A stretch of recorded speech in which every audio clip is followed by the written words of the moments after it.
बहुत समय पहले की बात है। एक सुंदर सा गांव था। नाम था सीतापुर। चारों ओर हरियाली, खेत खलिहान, नदी की कलकल बहती धारा और पक्षियों की मधुर चहचहाट उसी गांव में रहते थे। रामू काका उम्र भले ही 60 पार कर चुकी थी, पर जोश और मेहनत में वे किसी नौजवान से कम नहीं थे। रामू काका के पास बस एक छोटी सी झोपड़ी, 2 बैल, हींगू और मंगलू और थोड़ी सी जमीन थी। लेकिन उनके पास सबसे बड़ी पूंजी थी ईमानदारी और मेहनत। उस गांव का जमींदार भोलाराम बड़ा ही लालची और घमंडी था। उसकी नजर रामू काका की जमीन पर थी। वह बार बार रामू काका के पास आता और कहता, रामू, अपनी जमीन मुझे बेच दे, मैं तुझे अच्छा पैसा दूंगा। रामू काका हंसते हुए कहते, भोलाराम, जमीन मेरे बाप दादा की निशानी है, इसे मैं कभी नहीं बेचूंगा। भोलाराम गुस्से में तिलमिला जाता, पर रामू काका अडिग रहते। एक साल गांव में भयानक सूखा पड़ा। ना बारिश हुई, ना खेतों में पानी। रामू काका की सारी फसल सूख गई। घर में खाने को अनाज नहीं बचा। बैलों के लिए चारा भी नहीं था। गांव के लोग भोलाराम से उधार लेने लगे।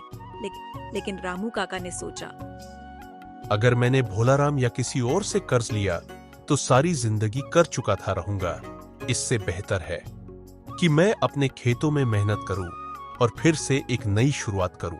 काका ने अपने बैलों के साथ सूखे खेतों को जोतना शुरू किया। तपती धूप में पसीना बहता, मगर उनके चेहरे पर मुस्कान रहती। गांव के बच्चे जब खेलते खेलते रुक जाते तो रामू काका उन्हें पास बुलाकर कहते, बच्चों, हमें मेहनत करने से कभी डरना नहीं चाहिए। धरती माँ कभी किसी की मेहनत खाली नहीं जाने देती। से ही थोड़े दिन बीते और एक दिन गांव में सरकार की तरफ से एक अफसर आए। नाम था शिव शंकर बाबू। वो देख रहे थे कि कौन कौन किसान मेहनत कर रहा है। रामू का लगन देखकर वह बहुत प्रभावित हुए। उन्होंने रामू काका से पूछा, का सरकार की योजना के तहत जोताई के लिए पानी और बीज मिल सकता है, आप क्यों नहीं लेते? बाबूजी, कभी मौका नहीं मिला, ना कोई समझाने आया। ठीक है काका, मैं आपका नाम लिखवा देता हूं। आपको सरकार की सारी सुविधाओं का लाभ जल्दी मिलेगा। शिव शंकर बाबू ने तुरंत रामू काका का नाम लिखवाया।